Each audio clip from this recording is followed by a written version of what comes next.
اعوذ باللہ من الشیطان الرجیم بسم اللہ الرحمن الرحیم رب اشرح لی صدری ویسر لی امری واحلل عقدۃ من لسانی یفقہوا قولی رب زدنی علما رب زدنی علما رب زدنی علما آمین۔ آج ہم سورہ بقرہ کی آیت نمبر 104 سے لے کر 109 تک پڑھنے کی سعادت حاصل کریں گے۔ تو ہم اپنے سبق کا آغاز کرتے ہیں۔ بسم اللہ الرحمن الرحیم۔ یا ایہا الذین آمنو، اے ایمان والو۔ یہ ایمان والوں کو یہاں اللہ تعالیٰ نے مخاطب کیا ہے، حرف ندا ہے۔ لا تقولوا راعینا، لا مانے نہیں، حرف نفی جنس ہے۔ تقولو تم کہو، راعینا یعنی جب تقولو مانے تم کہو، لا تقولو یعنی مت کہو، اے ایمان والو تم رائنا مت کہا کرو۔ وقول انظرنا بلکہ انظرنا کہا کرو۔ واسمعوا اور توجہ سے بات کو سنو۔ تو یہاں پہ اس آیت میں اللہ تعالیٰ نے مومنین کو ایک ورڈ رائنا کہنے کا حکم، رائنا کہنے سے منع فرمایا ہے۔ اس کی شان نزول یہ ہے کہ نبی پاک صلی اللہ علیہ وسلم کے پاس جب مومنین آتے تھے اور آپ سے اسلام کی باتیں سنتے تھے تو کبھی ان کو اگر سمجھ نہیں آتی تھی کسی بات کی، یا وہ یہ چاہتے تھے کہ آپ صلی اللہ علیہ وسلم اپنی بات کو ریپیٹ کریں، دوبارہ کہیں، تو وہ یہ ورڈ استعمال کرتے تھے رعینا۔ اس کا مطلب یہ تھا کہ آپ جو ہیں ہم پہ رعایت کیجئے، ذرا ہماری طرف توجہ دیجئے، یا ذرا دوبارہ اس چیز کو دہرا لیجئے۔ ان معنوں میں یہ لفظ کہا جاتا تھا۔ تو جب منافقین آپ صلی اللہ علیہ وسلم کی محفل میں بیٹھنے لگے، جو بظاہر تو مسلمان تھے، مومن تھے، لیکن دلوں میں ان کے نفاق تھا اور آپ صلی اللہ علیہ وسلم سے حسد میں وہ جل رہے تھے، تو انہوں نے اپنے اندر اس لفظ سے ایک ناجائز فائدہ اٹھایا۔ انہوں نے راعینا کو راعینا کر دیا، عین کے بعد یا بھی لگا دیا، تو جس کے مطلب ہوتے ہیں اے ہمارے چرواہے، تو یعنی زبان کو دبا کر اس طرح سے بولنے لگے۔ تو اور وہ دل ہی دل میں اس بات سے خوش ہوتے تھے، اور جب اگر ان کو ٹوکا جائے تو کہتے تھے کہ آپ کے سننے میں غلطی ہوئی ہے، آپ نے صحیح نہیں سنا، ہم نے تو یہی لفظ بولا تھا۔ تو اللہ تعالیٰ کیونکہ سب کے دلوں کا بھید جانتا ہے، دلوں کا حال معلوم ہے اللہ کو، تو اللہ نے مومنین کو اس راستے پر چلنے سے ہی منع کر دیا کہ جس سے کوئی ناجائز فائدہ اٹھا کے آپ صلی اللہ علیہ وسلم کی بے حرمتی کرے۔ تو اللہ نے اس ورڈ کو ہی چھوڑنے کا حکم دیا ہے اور کہا انظرنا، یعنی کہ آپ ہماری طرف نظر کرم کیجئے اور آپ ہمیں ہماری طرف متوجہ ہوئیے، یا دوبارہ بتائیے۔ تو اللہ تعالیٰ نے یہاں پہ ایسا کیوں کہا؟ اللہ تعالیٰ نے ایسا اس لیے کہا کہ اللہ کو کسی بھی صورت نبی پاک صلی اللہ علیہ وسلم کی بے حرمتی کسی صورت بھی گوارا نہیں ہے۔ گویا کہ مومنوں کو اس راستے پر جانے سے ہی منع کر دیا جہاں سے یہ منافقین کوئی فائدہ اٹھائیں، اور فائدہ اٹھانے کے بعد آپ صلی اللہ علیہ وسلم کو کسی بھی قسم کی تکلیف دینے کی، دلی تکلیف رہے یا رنج پہنچانے کی کوشش کریں۔ آگے اللہ تعالیٰ فرماتے ہیں وَاسْمَعُوا، اور توجہ سے سنو۔ یعنی دوسری بات یہ بھی فرمائی کہ دیکھو جب آپ صلی اللہ علیہ وسلم بتایا کریں، بیان کیا کریں، تو اس وقت توجہ سے پہلی بار میں ہی سن لیا کرو، تاکہ تمہیں دوبارہ پوچھنے کی ضرورت نوبت نہیں آئے۔ لیکن ظاہر سی بات ہے، یہ تو انسان کی فطرت ہے، جہاں تھوڑی سی سمجھ میں کبھی کمی ہو جاتی ہے، کوئی بات صحیح سمجھ میں نہیں آتی، تو انسان دوسری دفعہ پوچھتا ہی ہے۔ یہاں پہ دیکھیں کیا ایک قانون کھل کے سامنے آ رہا ہے کہ ہمیں آپ صلی اللہ علیہ وسلم کی کسی بھی صورت، کوئی بھی الفاظ ادا کرتے وقت 100 بار سوچنا چاہیے کہ کوئی ایسی بات نہ ہو جس میں آپ صلی اللہ علیہ وسلم کی بے ادبی ہو جائے۔ دیکھیں اللہ تعالیٰ سے تو ہم جب دعا مانگتے ہیں تو ہم تو پہ بھی آ جاتے ہیں، اللہ تو دے دے، اور ظاہر ہے وہ ہمارا رب ہے، ہم اس سے گلے شکوے بھی کر لیتے ہیں۔ تو لیکن نبی پاک صلی اللہ علیہ وسلم کے بارے میں ہم ایسا نہیں کر سکتے۔ اللہ نے یہ ہمیں ادب سکھایا ہے۔ دیکھیں اگر ہم قرآن کا مطالعہ کریں، صرف 4 جگہ ایسا ہے کہ اللہ نے آپ صلی اللہ علیہ وسلم کو محمد کہہ کے پکارا ہے، ورنہ ہر جگہ یا رسول اللہ، یاسین، طٰہٰ، دوسرے ناموں سے آپ کو پکارا ہے۔ اتنا آپ کو ادب کر کے ہمیں دکھایا ہے کہ ہمیں نبی پاک صلی اللہ علیہ وسلم کا ادب کیسا کرنا چاہیے۔ دیکھیں ہم لوگ بعض دفعہ جوش خطابت میں یا بہت سے علماء جو ہیں جب منبر پہ بیٹھتے ہیں تو بہت زیادہ جوش میں آ جاتے ہیں اور پھر وہ کہنے لگتے ہیں کہ آپ سے بڑا لیڈر کوئی نہیں تھا صلی اللہ علیہ وسلم، آپ بڑے جرنیل تھے۔ تو یہ جو لیڈر اور جرنیل ہے اس جیسا بھی ہمارے نزدیک اس جیسا بھی مثال نہیں دینی چاہیے۔ وجہ کیا ہے؟ وجہ یہ ہے کہ یہ جو لیڈر ہوتے ہیں آپ نے دیکھا اس میں اچھے بھی 50% ہیں اور برے بھی 50% ہیں۔ بڑے سے بڑا لیڈر ہو کے وہ کس طرح دغا بازی کر رہا ہے، یا بڑے سے بڑا جرنیل ہو کے وہ کس طرح سے غلط کام کر رہا ہے، تو یہ آپ صلی اللہ علیہ وسلم کے لیے تو بالکل بھی یہ جائز نہیں ہے۔ تو سب سے اہم بات یہ ہے کہ ان جرنیل اور لیڈر سے بڑا رتبہ آپ صلی اللہ علیہ وسلم کا یہ ہے کہ آپ نبی ہیں، رسول ہیں۔ اس سے بڑھ کے کیا بات ہے؟ تو آپ کو نبی اور رسول ہی کہہ کے پکارنا چاہیے، اس کے علاوہ اپنی طرف سے کسی قسم کا کوئی لفظ یوز نہیں کرنا چاہیے۔ اور کیوں نہیں کرنا چاہیے؟ اس کے بعد اللہ نے آگے وعید کیا دی، وَلِلْكَافِرِينَ عَذَابٌ عَلِيمٌ، کہ پھر کیا کہا؟ اور ان کافروں کے لیے دردناک عذاب ہے۔ تو اس کا مطلب یہ ہے کہ بہت ڈرنا چاہیے، بہت احتیاط کرنی چاہیے آپ صلی اللہ علیہ وسلم کا ذکر کرتے ہوئے۔ تو جب آپ کا ذکر میں اتنی احتیاط کرنا چاہیے تو پھر آپ سے منسوب احادیث کے لیے کتنی احتیاط کی ضرورت ہے، یہ تو انسان کو خود سمجھ جانا چاہیے۔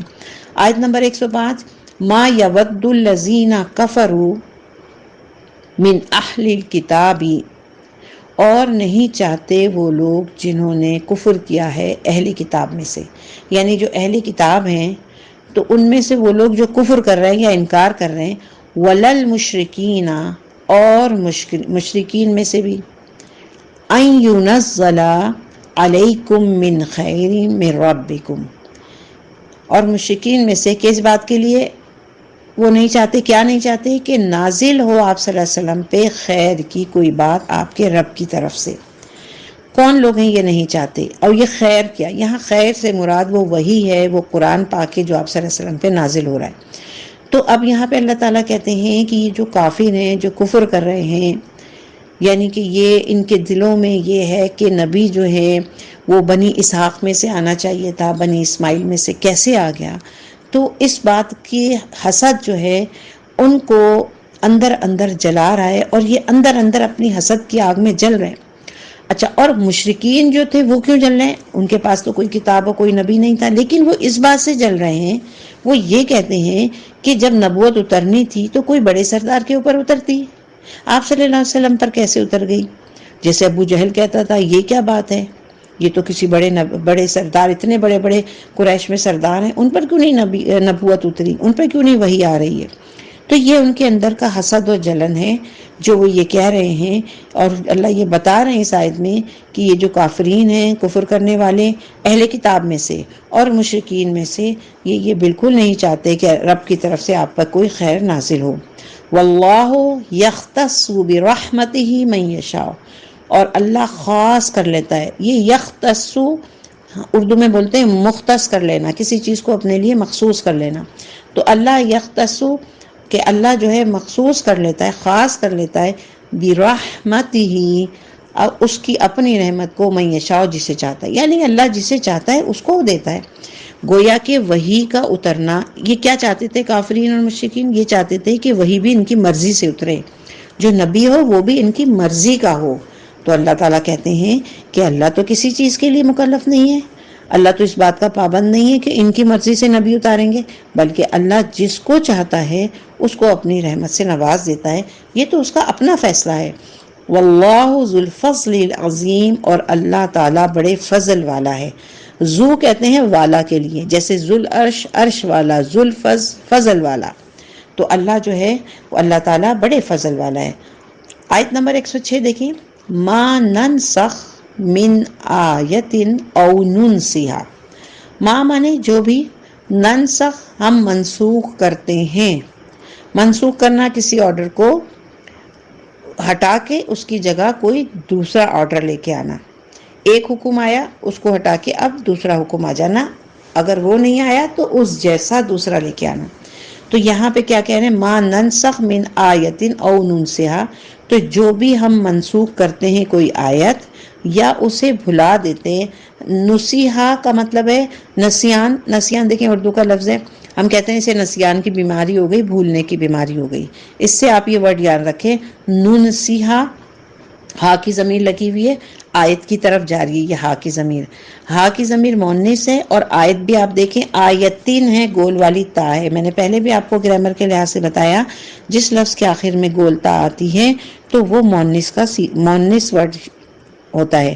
جیسے آیتین، اس کا مطلب ہے آیت مؤنث ہے، اس لیے ننسیھا ہم اس کو بھلا دیتے ہیں، کس کو؟ آیت کو۔ ایک تو یہ کہ تنسیخ یعنی کسی آیت کو منسوخ کر دینا، اور ایک یہ کہ حافظے سے ہی کسی شے کو محو کر دینا۔ تو یعنی کچھ حکم ایسے تھے جو پہلے آئے اور بعد میں اس کی جگہ نئے حکم لائے گئے، تو اس کے لیے اللہ تعالیٰ آگے کیا قانون بتا رہے ہیں، ناتی بخیر منہا، تو ہم اس کی جگہ لے آتے ہیں، او مثلہا، ناتی اس جیسا، اس سے بہتر، یا کم از کم ویسی ہی۔ تو اللہ تعالیٰ کہہ رہے ہیں کہ جب بھی ہم کسی آیت کو منسوخ کرتے ہیں، قرآن میں آپ دیکھیں تو بہت سی آیتیں منسوخہ موجود ہیں، جیسے کہ پہلے کہ اپنے وارثین کے لیے وصیت کرنے کا حکم تھا، بعد میں شرعی طور پہ قانون آ گیا کہ اتنے پرسنٹ، اللہ نے خود بتا دیا کہ اتنے پرسنٹ وراثت جو ہے وہ کس طرح سے دی جائے گی۔ اسی طرح سے آپ دیکھیں کہ جو شراب کا جو حکم ہے وہ بتدریج کس طرح سے آیا۔ پہلے حکم کیونکہ آپ جانتے ہوں گے کہ مکہ کی پوری تجارت جو تھی وہ شراب پہ تھی، اور شراب کے لیے سمجھے بڑے بڑے کاروبار تھے لوگوں کے، اور بڑی مالدار لوگ تھے، اس کے بیوپاری تھے شراب کے پورے عرب میں، اور پہنچتی تھی ان کی شراب۔ تو اگر ایک دم سے ان سے کہا جاتا ہے کہ شراب پینا حرام ہے تو کیا ہوتا کہ ان کو یہ بات کو قبول کرنا مشکل ہو جاتی۔ تو پہلے ان سے کہا گیا کہ دیکھو نشے کی حالت میں جو ہو تم نماز کے قریب نہیں آؤ۔ پھر اس کے بعد اگلی دفعہ حکم یہ آیا کہ دیکھو اس کے جو ہیں فائدے کم ہیں، نقصان زیادہ ہیں۔ پھر تیسری دفعہ میں جا کے اس کو بالکل ٹوٹلی قیامت تک کے لیے حرام کر دیا گیا۔ تو یہ تو ان کی جو لوگ اس وقت موجود تھے، ان کی شعوری کیفیت کو دیکھتے ہوئے اللہ تعالیٰ سے اس طرح سے آیات کو نازل فرماتے۔ تو اس طرح جب آیت منسوخہ آتی تو یہ کفار بڑا مذاق اڑاتے، کہتے یہ کیا بات ہے، اللہ تعالیٰ تو جو ہے یہ کیسا تمہاری وہی ہے کہ تم یہ تو بدلتی رہتی ہے۔ تو اس بات پہ اللہ تعالیٰ نے، اور یہ سارا بلیم جو تھا، الزام جو تھا، نبی پاک صلی اللہ علیہ وسلم پہ لگاتے تھے کہ آپ کیا کرتے ہیں، آپ ایک حکم دیتے ہیں پھر اس کے بعد دوسرا بدل دیتے ہیں۔ تو اللہ نے اس کو اپنے اوپر لے کے کہا کہ اگر کوئی آیت منسوخ آتی ہے تو وہ ہمارے حکم سے آتی ہے، اور ہم جسے چاہتے ہیں، کیونکہ اللہ تو رب ہے، اس کو تو کوئی یہ نہیں کہہ سکتا۔ آگے دیکھیں کیا کہا اللہ نے، الم تعلم ان اللہ علی کل شیء قدیر۔ الم تعلم، کیا تم نہیں جانتے؟ مانے کیا، لم مانے نہیں، علم تعلم، کیا تم نہیں جانتے، کیا نہیں جانتے، ان اللہ علی کل شیء قدیر، بے شک اللہ ہر چیز پر قدرت رکھتا ہے۔ تو اللہ نے اپنی ربوبیت کا اظہار کیا، اپنے رب ہونے کا اظہار کیا کہ دیکھو میں جو ہوں میں رب ہوں، میں ہر چیز پہ قادر ہوں، میں جس حکم کو چاہوں جاری رہنے دوں، جس حکم کو چاہوں کہ اس کو منسوخ کر دوں۔ اچھا، اب اس کا یہ بھی بات دوسری اس کے علاوہ یہ تھی کہ ان کا ایک اور پوائنٹ تھا کافرین کا، جتنے بھی کافر تھے یا مشرکین تھے، وہ ایک بڑی ایک بحث اٹھاتے تھے، اور یہ کہتے تھے کہ جب آدم علیہ السلام سے لے کر نوح علیہ السلام، موسیٰ علیہ السلام اور محمد صلی اللہ علیہ وسلم کا دین ایک ہی ہے، تو پھر شریعتوں میں کیوں فرق رہا ہے، یہ کیوں شریعتیں جو ہے مختلف ہیں؟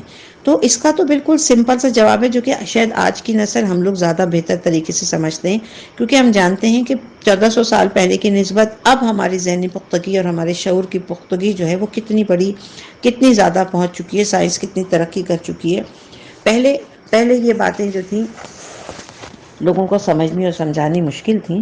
تو سوچئے کہ آدم علیہ السلام کے زمانے میں انسان کی جو شعور کا لیول کیا ہوگا، پھر حضرت نوح علیہ السلام تک کیا پہنچا، پھر موسیٰ علیہ السلام تک کیا پہنچا۔ تو جیسے جیسے ماحول ہوتے گئے، جیسے جیسے واقعات ہوتے گئے، اس لحاظ سے احکامات آتے گئے، لیکن بیسک مین جو شریعت ہے اس میں کوئی تبدیلی نہیں ہے۔ اور آخر میں جا کے اللہ تعالیٰ نے فرمایا کہ اب کیونکہ اب شریعت جو ہے وہ مکمل ہو چکی ہے، ایک مکمل خاکہ جو ہے، ایک پوری طریقے سے رولز اینڈ ریگولیشن جو ہیں وہ آ گئے ہیں، اس لیے اللہ تعالیٰ نے فرمایا الیوم اکملت لکم دینکم واتممت علیکم نعمتی ورضیت لکم الاسلام دینا، یعنی کہ آج میں نے تمہارے دین کو تمہارے لیے مکمل کر دیا ہے اور اپنی نعمت تم پر تمام کر دی ہے، اور تمہارے لیے اسلام کو بحیثیت دین پسند کر لیا ہے۔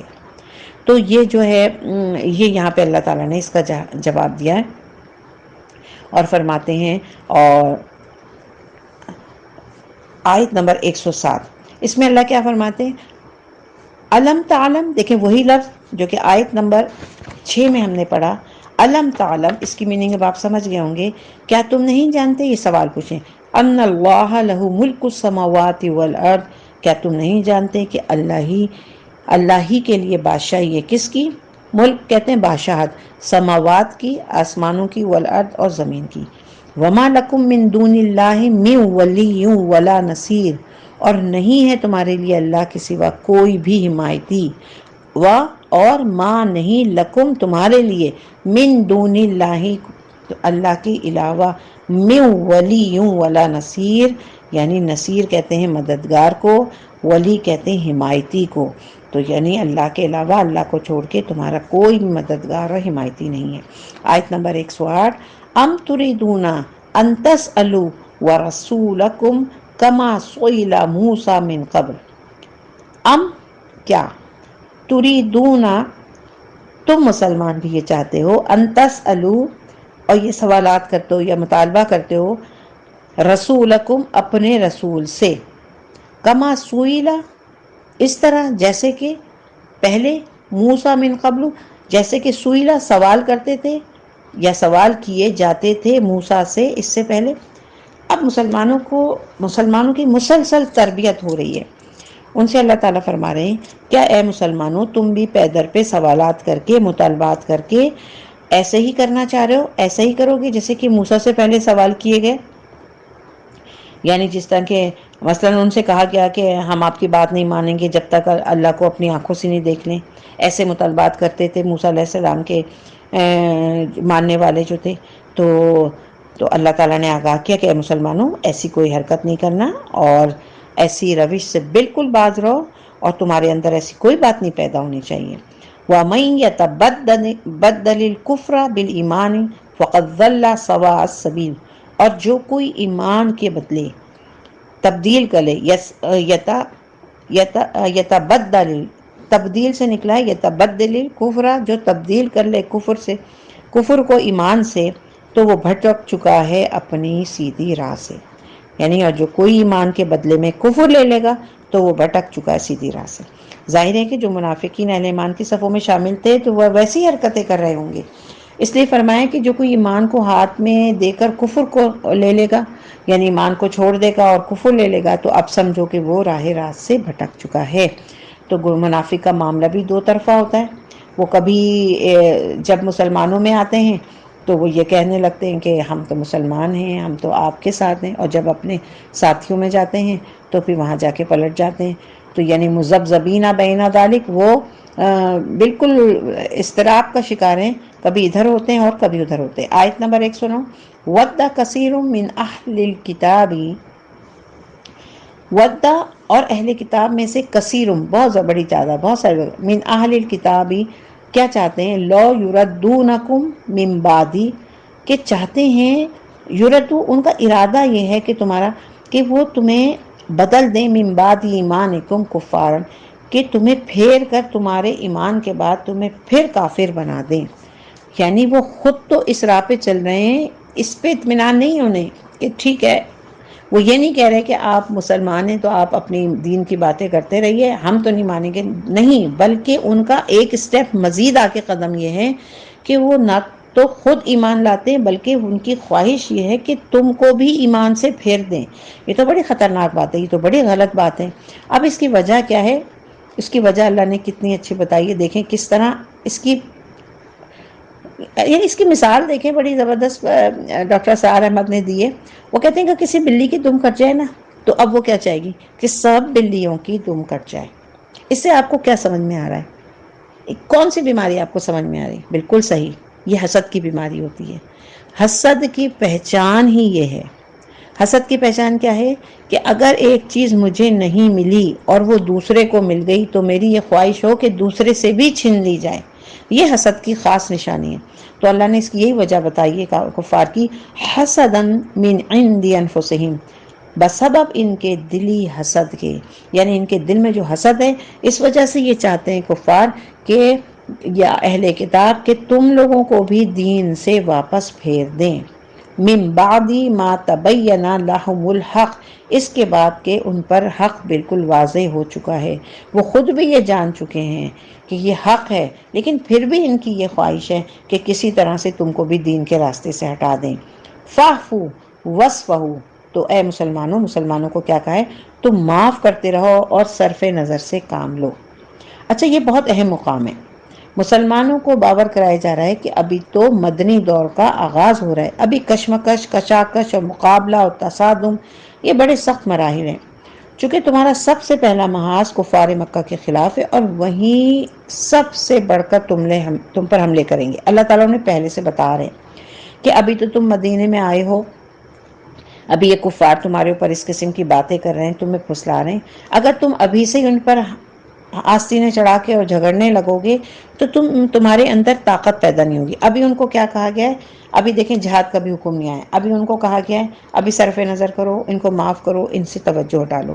جب تم ایک جماعت بن کے ایک طاقت بن جاؤ گے تب پھر ہم تمہیں اگلا حکم دیں گے۔ کیا کہا؟ حتی یاتی اللہ بامرہ، یہاں تک کہ اللہ اپنا فیصلہ لے آئے۔ اللہ نے صاف کہا ہے، ابھی حکم یہ دیا گیا ہے کہ فاعفوا واصفحوا، کیا حکم دیا ہے؟ کہ ابھی تم معاف کرتے رہو اور صرف نظر کرتے رہو یہاں تک کہ اللہ اپنا حکم لے آئے۔ ان اللہ علی کل شیء قدیر، یقیناً اللہ ہر چیز پر قادر ہے۔ صدق اللہ العظیم۔